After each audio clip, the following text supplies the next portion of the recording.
Most of you only introduce yourself, और कुछ लोगों ने सीज फायर के बारे में पूछा कि सीज फायर इतना जल्दी क्यों कर दिया। देखिए, मुझे लगता है कि भारत जिस गति से और जिस तेजी से आगे बढ़ता जा रहा है, कल की न्यूज है कि हम 5वीं सबसे बड़ी अर्थव्यवस्था थी और आज 4थी बड़ी अर्थव्यवस्था बन गई, 4th largest economy, and soon we are becoming the 3rd largest economy after US and China. हमने अभी जर्मनी को पीछे छोड़ दिया, कुछ दिन के बाद जापान के आगे चले जाएंगे। जापान को पीछे छोड़ा, हाँ, जापान को छोड़ दिया। तो मुझे लगता है कि भारत का जो फोकस है वो डेवलपमेंट पर है, और जो देश साथ में आजाद हुआ, जैसे मैंने कहा शुरुआत में कि वो भी 1947, हम भी 1947, वो जिस तरीके से काम कर रहे हैं और हम जिस तरीके से काम कर रहे हैं, हम जहां पर आज पहुंचे हैं और आज वो जहां पर पहुंचे, तो किसको ज्यादा विचार करना चाहिए लोगों के बारे में और डेवलपमेंट के बारे में? भारत हमेशा शांति प्रिय देश रहा है, हमेशा पीस प्रस्तापित करने की कोशिश हमने की है। देखिए, इतिहास 1947 से लेकर आज तक का, जब जब भारत पर हमला किया उसको स्ट्रांगली रिटेलिएट करने का काम हमने किया, और हर जंग में जीत भी हासिल हमने ही की। इसके बावजूद भारत आज टेररिज्म से भी लड़ रहा है और लेकिन अपनी इकोनॉमी भी संभाल कर आगे बढ़ते जा रहा है। तो देश में जो लोग रहते हैं उन सभी को डेवलपमेंट चाहिए, उनको पीस चाहिए, हार्मनी चाहिए। आपका सवाल जो है कि सीज फायर इतने जल्दी क्यों हो गया, देखिए, कोई भी वॉर शुरू होता है तो वो वॉर कहां तक पहुंचेगा इसका हम भरोसा, मतलब इसका अनुमान नहीं लगा पाते।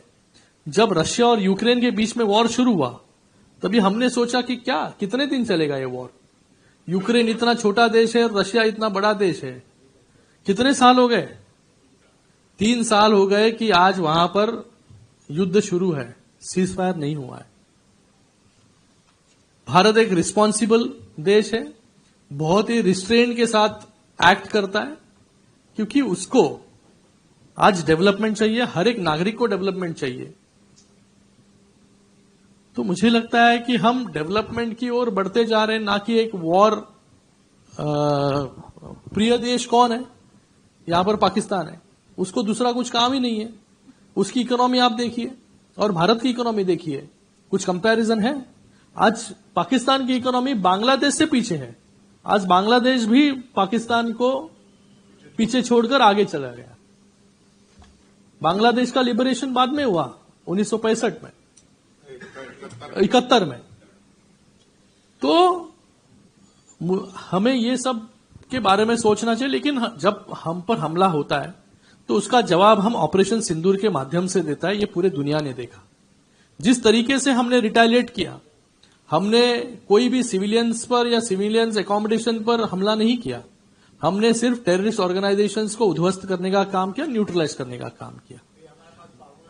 हमारा जवाब और हमारा जो उत्तर, ये पूरे दुनिया को पता चल गया कि जब हम पर हमला होता है तो हम किस तरीके से रिटेलिएट करते हैं। यही आज हम सभी पूरे देश दुनिया के सामने जाकर बता रहे हैं। अगर आज हम भी उनके जैसे इररिस्पॉन्सिबल अगर बिहेव करते तो आज हम डीआरसी में आके ये नहीं कह पाते कि हम शांति प्रिय देश है, कि आज हम गांधी जी, महावीर या गौतम बुद्ध के जमीन से आते।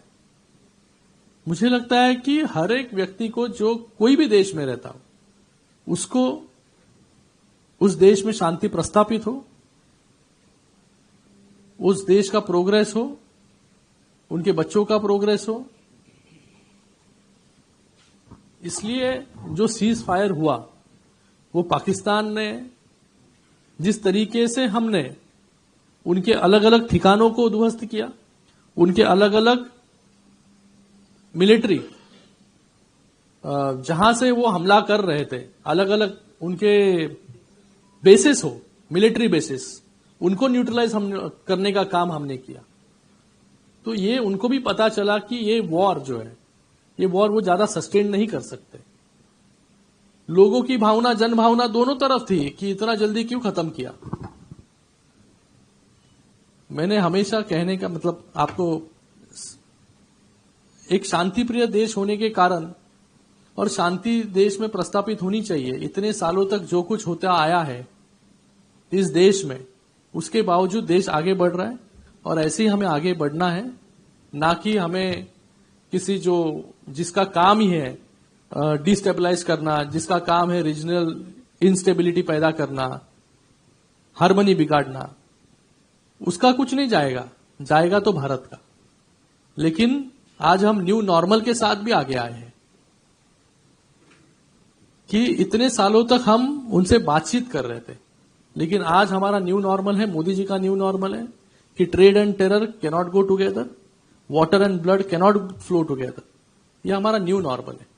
इसलिए जब तक टेररिज्म खत्म नहीं होगा पाकिस्तान में, या टेररिज्म को खत्म करने का इनिशिएटिव पाकिस्तान नहीं लेगा, तब तक पाकिस्तान से बातचीत भी नहीं होगी।